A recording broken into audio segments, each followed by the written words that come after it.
No ar, o EcoCast, o seu podcast semanal.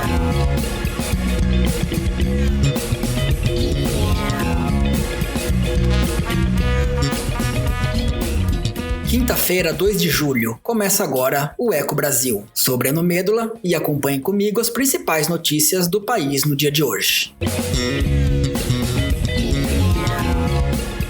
Diversos municípios brasileiros vão receber do governo federal mais de 45 milhões de reais para investir em saneamento básico, problema que ainda afeta milhões de pessoas no país. Ouça os detalhes com Daniel Marques. O Ministério do Desenvolvimento Regional enviou a 19 estados e ao Distrito Federal 45 milhões de reais para a melhoria do saneamento básico.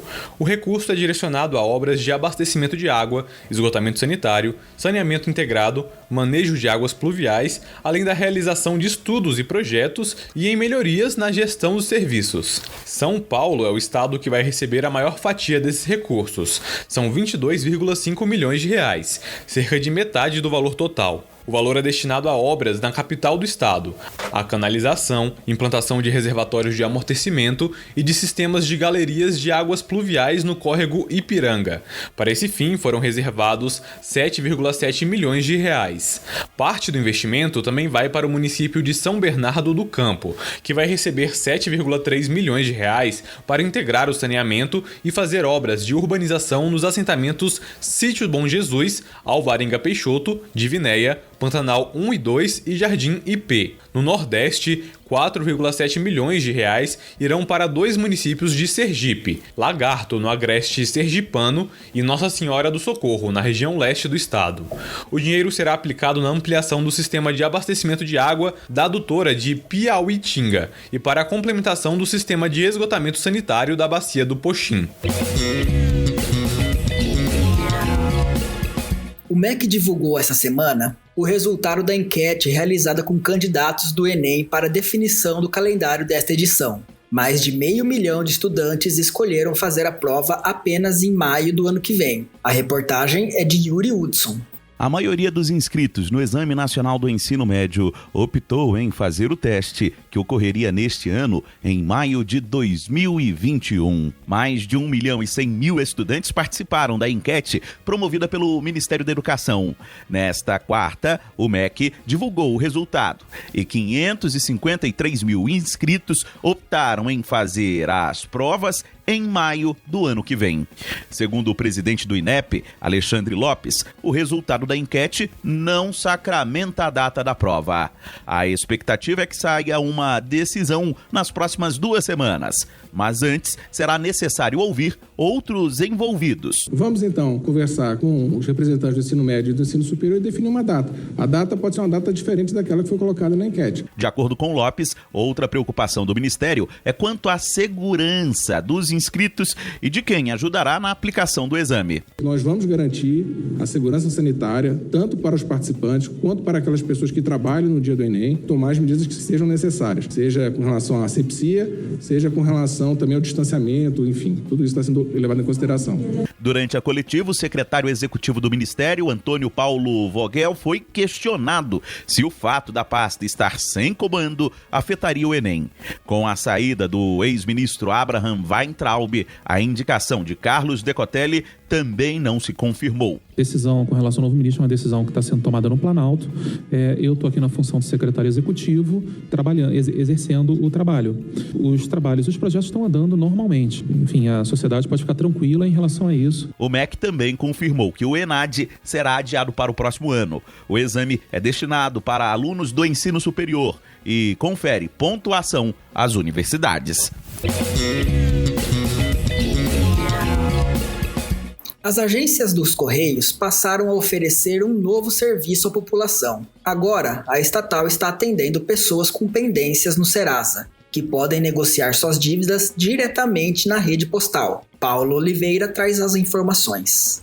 Pessoas com nome sujo junto ao Serasa podem se dirigir a alguma agência dos Correios para regularizar as pendências financeiras. A iniciativa é uma parceria entre a empresa de crédito e a companhia estatal para ampliar a renegociação de dívidas presencialmente. Segundo os Correios, assim que as dívidas são renegociadas, as restrições no nome do consumidor são retiradas, o que permite que ele possa adquirir crédito no mercado. Em novembro de 2019, quando foi realizado o último levantamento do Serasa, o número de inadimplentes no Brasil era de quase 64 milhões de pessoas. A cada dívida renegociada com os atendentes dos Correios, o consumidor pagará uma taxa de R$ 3,60. Para consultar acordos, o valor do serviço será de R$ 2,60. Os Correios possuem mais de 6 mil agências espalhadas por todo o Brasil.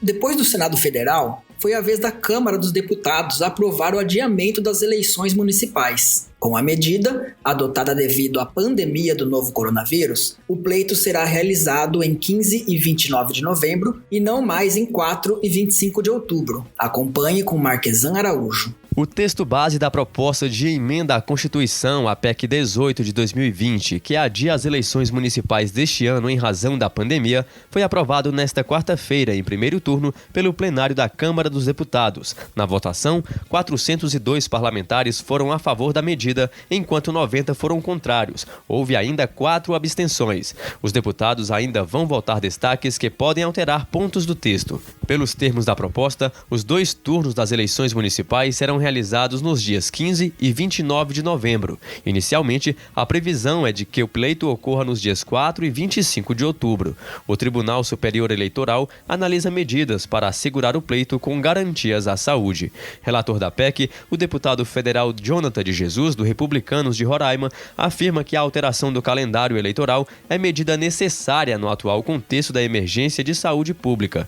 Ainda segundo o congressista, os novos prazos e datas são adequados e prestigiam os princípios democrático e republicano ao garantir a manutenção das eleições sem alteração nos períodos dos mandatos. Jonathan de Jesus ressaltou ainda que as alterações sugeridas foram apresentadas a partir de debates entre Câmara, Senado e TSE, além de representantes de entidades, institutos de pesquisa, especialistas em direito eleitoral, infectologistas, epidemiologistas e outros profissionais da saúde. Durante a pandemia, já foram celebrados 12 milhões de acordos de redução de jornada ou suspensão de contratos de trabalho. O Programa Emergencial de Manutenção do Emprego e da Renda, criado pelo governo federal para evitar demissões em massa durante a crise, deve ser prorrogado. Quem comenta sobre o assunto é Daniel Marques. O Programa Emergencial de Manutenção do Emprego e da Renda já foi usado para que 12 milhões de acordos individuais e coletivos entre trabalhadores e empresas fossem realizados. O programa dá a possibilidade que as empresas afetadas pela crise econômica, em vez de demitir um funcionário, negociem uma redução de jornada de trabalho ou suspensão de contrato. Em contrapartida, o trabalhador recebe um benefício pago pelo governo e calculado com base no seguro-desemprego, o Benefício Emergencial de Preservação do Emprego e da Renda, o BEM. De acordo com dados divulgados pelo governo, 17 bilhões de reais já foram empregados no benefício. A maioria das negociações resultou na redução da jornada de trabalho. Foram 6 milhões de trabalhadores atingidos. Já as suspensões atingiram 5,5 milhões. 167 mil trabalhadores optaram pelo trabalho intermitente. A maior parte dos acordos foi no setor de serviços. A região sudoeste concentra cerca de metade dos acordos. Foram cerca de 6 milhões de negociações. O programa, criado por meio da medida provisória 936, foi aprovado no Senado no mês passado e espera sanção presidencial. O texto aprovado permite ao governo que decrete a prorrogação da suspensão e da redução dos contratos, o que será feito pelo governo assim que o texto for assinado por Jair Bolsonaro, conforme anunciou o Ministério da Economia. O Ministério da Saúde anunciou que vai ampliar o auxílio aos estados e municípios para a compra de medicamentos. A dificuldade de reposição dos estoques tem sido uma queixa constante dos governantes. A reportagem é de Yuri Hudson. Estados e municípios têm reclamado da dificuldade para a aquisição de medicamentos em meio à pandemia do novo coronavírus. Segundo os governadores e prefeitos, até sedativos e remédios considerados de baixa complexidade têm faltado no mercado ou aparecido com preços abusivos. Na semana passada, um grupo de governadores falou ao Congresso e pediu uma ação articulada do governo federal para a compra de medicamentos. Segundo eles, uma ação do Ministério da Saúde seria mais efetiva do que a compra individualizada por estados e municípios. Nesta quarta, o secretário executivo do Ministério, Elcio Franco, foi convocado na Comissão de Acompanhamento à Pandemia. Aos deputados e senadores, o secretário admitiu uma certa dificuldade para a aquisição de medicamentos. Mas, segundo ele, o governo federal vai garantir o abastecimento dos hospitais. Até o dia de ontem, nós já tínhamos atendido com alguns medicamentos os estados da Secretaria Estadual de Saúde do Amazonas, Goiás, Pará, Pernambuco, Rio Grande do Norte, São Paulo, Amapá, Bahia, Ceará. Hoje, Maranhão e Roraima, que estava previsto para ontem, houve um problema logístico, Mato Grosso, Rio Grande do Norte e São Paulo, com alguns medicamentos. À medida que nós estamos conseguindo requisitar, nós estamos fazendo isso, está sendo feito com os fabricantes, não com os distribuidores. O presidente da comissão, o deputado Luiz Antônio Teixeira Júnior, do PP, além da ação do governo federal, o Congresso também vai agir no setor produtivo. Era um relato frequente chegando na nossa comissão, necessários para sedação e anestésico, ainda em 3 de junho. O índice de desabastecimento, Coronel Elcio, chegava a mais de 90% em alguns desses índices. Eu depois vou pedir para a gente publicar essa planilha.